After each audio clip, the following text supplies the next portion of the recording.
शुरुआत करते हैं हम आज के अपने सबसे पहले क्वेश्चन के साथ।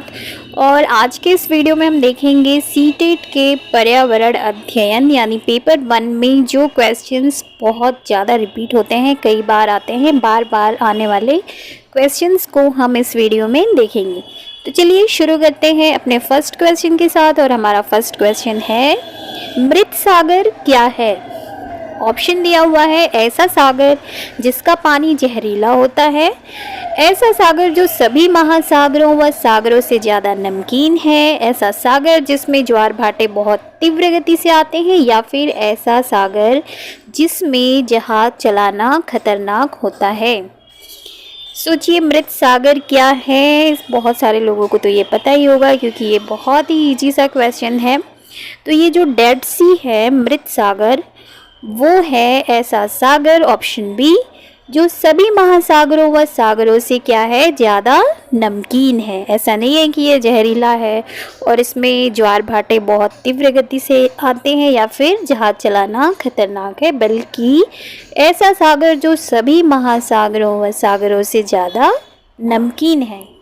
देखिए, मृत सागर समुद्र तल से सिर्फ 400 मीटर नीचे और दुनिया का सबसे निचला बिंदु है। ठीक है, इसका घनत्व जो है वो है सबसे अधिक और इसी के कारण इसमें कोई भी मछली जीवित नहीं बचती। ठीक है, कोई भी मछली जीवित नहीं होती है क्योंकि इसका घनत्व क्या है, सबसे अधिक है। और मृत सागर में बहुत ज़्यादा प्रचुर मात्रा में खनिज पाए जाते हैं और जैसा कि इसका क्वेश्चन का आंसर ही है, ये सभी महासागरों व सागरों से ज़्यादा नमकीन है। ठीक है, चलिए बढ़ते हैं अपने नेक्स्ट क्वेश्चन की ओर।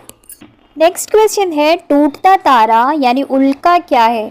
ऑप्शन दिया हुआ है, उल्काव जो पृथ्वी के वायुमंडल में प्रवेश करते ही आग पकड़ लेता है। ऑप्शन बी है, एक समान गति से चलने वाला तारा। ऑप्शन सी है, एक चमकता पिंड जो वायुमंडल में एक समान गति से चलता है। या फिर ऑप्शन डी, एक तारा जिसके एक सिरे पर पूंछ होती है। याद आ गया ना अपना बचपन, जब हम क्लास 6, 7, 8 में होते थे तो हमने पढ़ा है टूटता तारा यानी उल्का के बारे में। तो इसका करेक्ट आंसर हो जाएगा ऑप्शन ए, उल्काव जो पृथ्वी के वायुमंडल में प्रवेश करते ही आग पकड़ लेता है, उसे हम कहते हैं टूटता तारा यानी कि उल्का।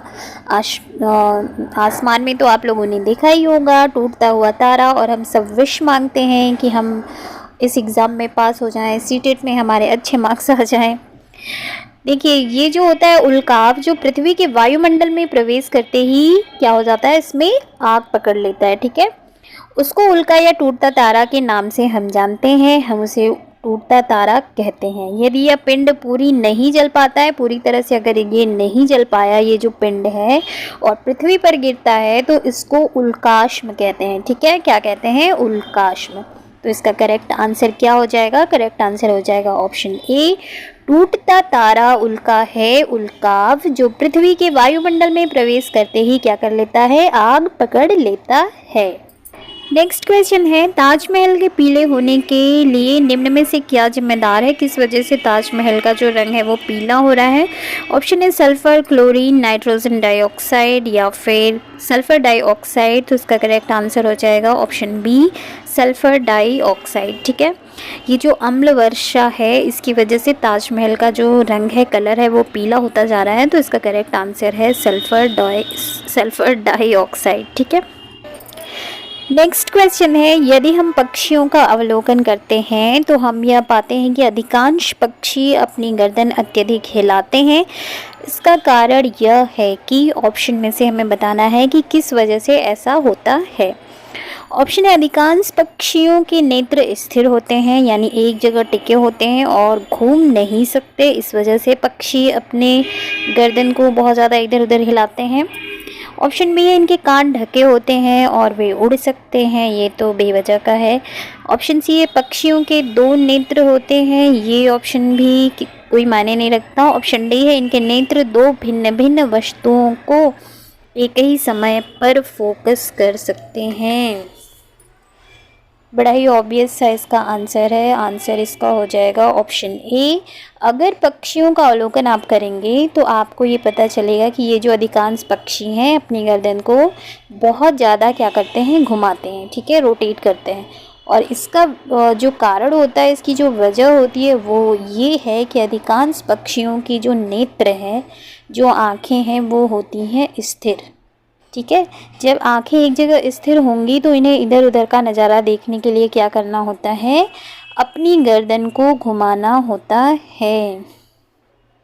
इसीलिए ये जो पक्षी होते हैं, अधिकांश पक्षी अपनी गर्दन को इधर उधर घुमाते हैं। ठीक है, नेक्स्ट क्वेश्चन है, कोई किसान उर्वरकों और कीटनाशकों का अधिक उपयोग करके अपने खेतों में बार बार धान की फसल उगा रहा है। ऐसा करने से उसके खेतों की मृदा, ऑप्शन दिया हुआ है, कैसी हो जाएगी मृदा यानी मिट्टी। जब कोई किसान बार बार खाद, उर्वरक और कीटनाशकों का प्रयोग कर रहा है अपने खेतों में धान की फसल को उगाने के लिए। ठीक है, तो ऑप्शन है, इससे केवल धान की फसलों के लिए ही उपयोगी रहेगी ये जो मृदा है, या फिर ऑप्शन बी, जुताई के लिए उपयुक्त बन जाएगी, या फिर ऑप्शन सी, मृदा जो है बंजर हो जाएगी, या फिर ऑप्शन डी, अन्य फसलों के लिए भी उपजाऊ बन जाएगी। तो इसका करेक्ट आंसर हो जाएगा ऑप्शन सी, जो ज़मीन है, जो मृदा है, वो हो जाएगी बंजर। ठीक है, बंजर हो जाएगी ज़मीन। देखिए, बार बार धान की फसल उगाने से खेतों की मृदा बंजर हो जाएगी। कोई भी फसल है उसको बार बार अगर कोई उगा रहा है और उसमें बहुत ज़्यादा जो उर्वरक और कीटनाशकों का प्रयोग कर रहा है, तो उससे जो ज़मीन होती है वो बंजर हो जाती है। ठीक है, आपने देखा होगा कि जैसे धान का फसल हुआ, उसको काटने के बाद मसूर, चना, मटर, गेहूँ, इन सब की फसल होती रहती है ना, निरंतर जो है एक ही फसल नहीं उगाई जाती है। और ऐसा करने से क्या होता है, हमारी जो ज़मीन है वो क्या हो जाती है, बंजर हो जाती है। ठीक है, कि इन सारी चीज़ों से भी हमें शिक्षा लेनी चाहिए।